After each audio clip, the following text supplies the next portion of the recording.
And even now, religious groups, religious churches are still killing people. Every religious group and church that agrees with abortion bans is actively killing women. It has been proven since the abortion ban that any abortion ban that occurs is killing more women and children than before the bans were put up. All you have to do is do a simple Google search, and it will tell you that women and children die at a higher statistical rate than if abortion bans did not exist. And yet, churches, while knowing or even having the capability to know this, won't change their viewpoints. And which group of people will be most affected by pregnant women and infant deaths? African American women. That's the group that has the highest fatalities when it comes to mothers who can't get abortion. Churches won't change their minds because they care more about their morality. I call it a fucked up version of morality than they do about actual statistics. Statistics don't lie if they're done by credited and reliable sources. And this kind of thing happens every day. In our U.S. culture alone, our president caught funding for the Trevor Project. For those who don't know what the Trevor Project is, it's basically a helpline for anyone who doesn't identify as heterosexual or somebody who's calling on behalf of someone who is not heterosexual. So it could be a suicide hotline, it could be an informational hotline. Anyone looking for help, assistance, access to information, or just needs someone to talk to. And it's something that's very helpful to people in the LGBTQIA community. And yet, Christians supported a president who thinks that's the kind of funding we need to cut. In the last video, I talked about how 93% of suicidal or depressed kids who identify as LGBTQIA would not plan or attempt suicide if an adult they trusted or knew had a simple conversation about how it's okay to be different and that you're not really different. You're just in a different group. So Christians support these kind of political party members like Trump, who wants to cut funding to save the lives of, we don't even know how many lives the Trevor Project has saved. I can imagine.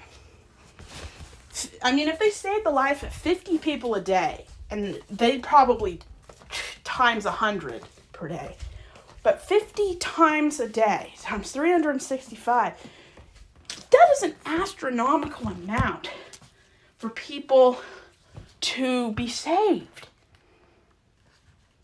And any group that thinks it's okay to cut funding for a group of people that are the most marginalized, persecuted, and dehumanized group in American history or world history, that is a fucked up group of people.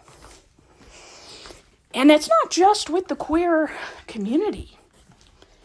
They don't want and actively kill and preach against anyone who isn't white. But Christians will not support the Black Lives Matter movement. The biggest denominations will not support it. Now, there are a few liberal, progressive denominations or churches that do support it, and that's amazing. But the biggest politically connected Christian churches will not. Fundamentalist, Calvinist, Baptist will not support it. they would rather die than support it. Because Christianity has always supported slavery. Their worst nightmare is waking up and a black person succeeding. I saw a joke once in, I think it was American Dad, where, what's the difference between Democrats and Republicans? Democrats celebrate Martin Luther King Day. Republicans celebrate the day he was shot. Now that's generalization there, but it's pretty accurate. Conservatives don't like anyone, white or colored or any group of people, that take away white privilege. This is why they will worship at Charlie Kirk's grave while they download Grindr. I'm not kidding. That actually happened. There is no morality in conservative Christianity. Because at Charlie Kirk's funeral, all the fundamentalist Christians, these traditionalists, these family-friendly, nuclear family fathers and husbands, crashed the Grindr app because they just couldn't help themselves. Of course they could, but those kind of fundamentalist groups, they don't believe they have control over their own choices. And you want to know how many groups in America are actively killing people? What about the Westboro Baptist Church? The people who protest at gay funerals. People who may or may not have been murdered for who they are. I mean, they protest at Matthew Shepard's funeral. I mean, could you get any more distasteful? There are groups in America. They exist in other places, but in America, any Christian group or church that supports Zionism, which is actively killing other people in the Middle East, is aiding mass genocide. Christians have always supported neo-Nazi beliefs. I mean, the 1950s with McCarthyism was pretty fascist. Places like the American Family Association, the Family Research Council, Alliance Defending Freedom, Westboro Baptist Church. Distasteful. And it's not surprising that Christians were against abolitionists, people who wanted to get rid of slavery. They were against suffrage and women's rights. They've basically tried to halt the progression of any meaningful political or social progress since before the printing press existed. And you want to know the reality of Christianity? It goes even further than just this kind of behavior. When you look up death cults in America, what comes up? People's Temple, known as Jonestown, Heaven's Gate, Church in Kenya, David Koresh's Waco, the Family International, Good News International Church. Most of them are dead because they thought that their leader was God. They call it drinking the Kool-Aid, which ironically is a Pentecostal term, while David Koresh's Waco is a Seventh-day Adventist.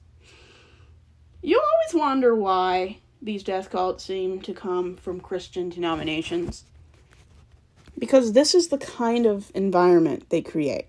Now, let's not lie and say that every Christian church is a death cult. Of course not. That would be lunacy. But you notice that not one Christian denomination is exempt from rampant, consistent sex abuse of kids, women, and most of the worst or existing death cult history is centered around the biggest denominations of Christianity. Because it's much easier to get people to wear Nike tennis shoes and put a bag over their head if they believe in religion than if they didn't. And what's really sad is you don't need God to make sense of your life. Half the fun of living is not having all the answers. Science would be pretty boring if we had all the answers and there was nothing left to discover. Christians can't stand the thought of not knowing what's going to happen and not having an exit plan.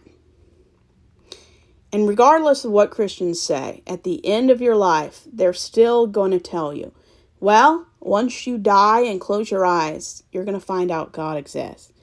That's the kind of hateful ideology we have to deal with as atheists. So the people I believe commit the worst acts of depravity are religious people. And they have the gall to tell people who make up less than 1% of criminals in prison that we are without morals. Atheists don't hurt people. They believe in autonomy. They care about people. And consistently, the nicest people I've ever met are atheists. And this was before I became an atheist. The meanest, most judgmental, hateful, just disagreeable people were Protestants or Christians. And I've met a lot of people. I can't list 10 people that I've met that identified as Christian or Bible believing that were friendly to me. And you want to know what going from unfriendly to downright hostile looks like? Say that you're an atheist. I'm not a soul to save. I'm a human being. But Christians only see me as a soul. My own family only sees me as a soul. And when I'm not a Christian, they want nothing to do with me. And people always say, well, you left the church to sin. And my response is, well, between Greg Morris and Josh Duggar, I don't think Christians who want to sin have to leave the church. The worst sinners I've ever seen are in church. Personally, that's when you should stay, because the church always protects the worst of society. There is no hate like Christian love.